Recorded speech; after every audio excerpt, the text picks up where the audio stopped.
ರಾಜ್ಯ ರಾಜಕೀಯದಲ್ಲಿ ಮತಗಳ್ಳತನ ವಾಕ್ ಸಮರ. ಇನ್ನು ಕಾಂಗ್ರೆಸ್ ಆರೋಪಕ್ಕೆ ಶಾಸಕ ಯತ್ನಾಳ್ ಕೌಂಟರ್ ಅನ್ನ ಕೊಟ್ಟಿದ್ದಾರೆ.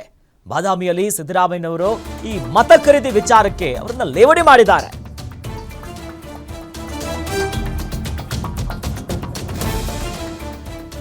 ಇನ್ನು ರಾಜ್ಯ ರಾಜಕೀಯದಲ್ಲಿ ಮತಗಳ್ಳತನ ವಾಕ್ ಸಮರ ಮತ್ತಷ್ಟು ಬೆಂಕಿ ಹೊತ್ಕೊಂಡಿದೆ. ಕಾಂಗ್ರೆಸ್ ಆರೋಪಕ್ಕೆ ಶಾಸಕ ಯತ್ನಾಳ್ ಕೌಂಟರ್ ಕೊಟ್ಟಿದ್ದಾರೆ. ಬಾದಾಮಿಯಲ್ಲಿ ಸಿದ್ದರಾಮಯ್ಯ ಮತ ಖರೀದಿ ವಿಚಾರಕ್ಕೆ ಲೇವಡಿ ಮಾಡಿದ್ದಾರೆ. ಸಿದ್ದರಾಮಯ್ಯ ಅವರ ದೋಸ್ತಿ ಇಬ್ರಾಹಿಂ ಅವರೇ ಹೇಳಿದ್ದಾರೆ, ಇನ್ನೊಂದು ವರ್ಷ ತಡಿರಿ. ಸಮೀರ್ ಕೂಡ ಹೇಳ್ತಾನೆ, ರಾಜಕಾರಣದಲ್ಲಿ ರೊಕ್ಕ ಕೊಡದೆ ಯಾರು ಗೆದ್ದಿದ್ದಾರೆ, ರೊಕ್ಕ ಇಲ್ಲದೆ ಯಾರು ಕೂಡ ಓಟ ಹಾಕಲ್ಲ ಅನ್ನೋದಾಗಿ ಯತ್ನಾಳ್ ಒಂದು ಹೇಳಿಕೆಯನ್ನ ಕೊಟ್ಟಿದ್ದಾರೆ. ಈ ಮೂಲಕವಾಗಿ ಈಗಾಗಲೇ ಮತಗಳ್ಳತನದ ಆರೋಪ ಏನಿದೆಯಲ್ಲ ಬಹಳಷ್ಟು ಸ್ವರೂಪವನ್ನ ಪಡ್ಕೊಳ್ತಾ ಇದ್ರೆ, ಅದರ ನಡುವೆ ಯತ್ನಾಳ್ ಅವರ ಈ ಒಂದು ಹೇಳಿಕೆ ಇನ್ನಷ್ಟು ಚರ್ಚೆಗೆ ಗ್ರಾಸ ಆಗ್ತಿದೆ.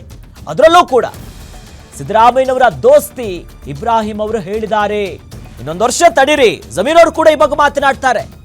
ರಾಜಕಾರಣದಲ್ಲಿ ರೊಕ್ಕ ಹಣ ಕೊಡದೆ ಯಾರು ಗೆದ್ದಿದ್ದಾರೆ, ಹಣ ಕೊಟ್ಟೆ ಓಟ್ ಹಾಕಲ್ಲ ಹೇಳಿ ಹಣ ಕೊಟ್ಟಿಲ್ಲ ಅಂದ್ರೆ ಯಾರು ಹಾಕ್ತಾರೆ ಅನ್ನೋದಾಗಿ ಯತ್ನಾಳ್ ಅವರು ಮತಗಳ್ಳತನ ವಿಚಾರಕ್ಕೆ ಸಂಬಂಧಪಟ್ಟಂತೆ ಮಾತನಾಡಿದ್ದಾರೆ. ಬಹಳಷ್ಟು ರಾಜಕೀಯ ವಲಯದಲ್ಲಿ ಚರ್ಚೆಗೆ ಕಾರಣ ಆಗ್ತಿದೆ. ಈಗಾಗಲೇ ಮತಗಳ್ಳತನದ ಆರೋಪ ರಾಹುಲ್ ಗಾಂಧಿ ಅವರು ಮಾಡಿರುವುದು ಇಡೀ ದೇಶದಾದ್ಯಂತ ಚರ್ಚೆ ಆಗ್ತಿದೆ.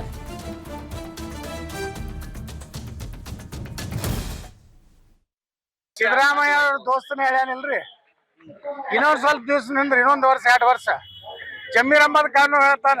ಅಂದ್ರೆ ಸಿದ್ದರಾಮಯ್ಯರು ಕೂಡ ರೊಕ್ಕ ಕೊಟ್ಟು ಗೆದ್ದಂಗ ಅಲ್ಲಿ ಓಟ್ ಖರೀದಿ ಮಾಡಿ ಗೆದ್ದಂಗ ಆಯ್ತು. ರೊಕ್ಕ ಕೊಡ್ಲಾರ್ದನೆ ಇವತ್ತು ರಾಜಕಾರಣದ ರೊಕ್ಕ ಕೊಡ್ಲಾರ್ದನೆ 8 ಮಂದಿ ಆರಿಸಿ ಬರೋದ್ರ ಮೊದಲು ಹೇಳ್ರಿ. ಸಾಧ್ಯನೇ ಇಲ್ಲ. ಅಲ್ಲ ಅದರಲ್ಲಿ ತಮ್ಮದು ಬಿಜೆಪಿ ವರಿಷ್ಠ ಏನ್ ಭೇಟಿ ಆಗುವಂತದ್ದು ಅಥವಾ ಮಾತುಕತೆ ನಾವ್ ಯಾರು ಕೂಡ ಭೇಟಿ ಆಗೋದಿಲ್ಲ, ಏನು ಇಲ್ಲ. ಸಿದ್ದರಾಮಯ್ಯ ಅವ್ರ ದೋಸ್ತನ ಹೇಳ್ಯಾನಿಲ್ರಿ, ಇನ್ನೊಂದ್ ಸ್ವಲ್ಪ ದಿವಸ ನಿಂದ್ರಿ, ಇನ್ನೊಂದ್ ವರ್ಷ 2 ವರ್ಷ ಜಮೀರ್ ಅಹ್ಮದ್ ಖಾನ್ ಹೇಳ್ತಾನ. ಅಂದ್ರೆ ಸಿದ್ದರಾಮಯ್ಯರು ಕೂಡ ರೊಕ್ಕ ಕೊಟ್ಟು ಗೆದ್ದಂಗ ಅಲ್ಲಿ ಓಟ್ ಖರೀದಿ ಮಾಡಿ ಗೆದ್ದಂಗ ಆಯ್ತು. ರೊಕ್ಕ ಕೊಡ್ಲಾರ್ದನೆ ಇವತ್ತು ರಾಜಕಾರಣದ ರೊಕ್ಕ ಕೊಡ್ಲಾರ್ದನೆ 8 ಮಂದಿ ಆರಿಸಿ ಬರೋದ್ರ ಮೊದಲು ಹೇಳ್ರಿ. ಸಾಧ್ಯನೇ ಇಲ್ಲ. ಅಲ್ಲ ಅದರಲ್ಲಿ ತಮ್ಮದು ಬಿಜೆಪಿ ವರಿಷ್ಠ ಏನ್ ಭೇಟಿ ಆಗುವಂತದ್ದು ಅಥವಾ ಮಾತುಕತೆ ನಾವ್ ಯಾರು ಕೂಡ ಭೇಟಿ ಆಗೋದಿಲ್ಲ.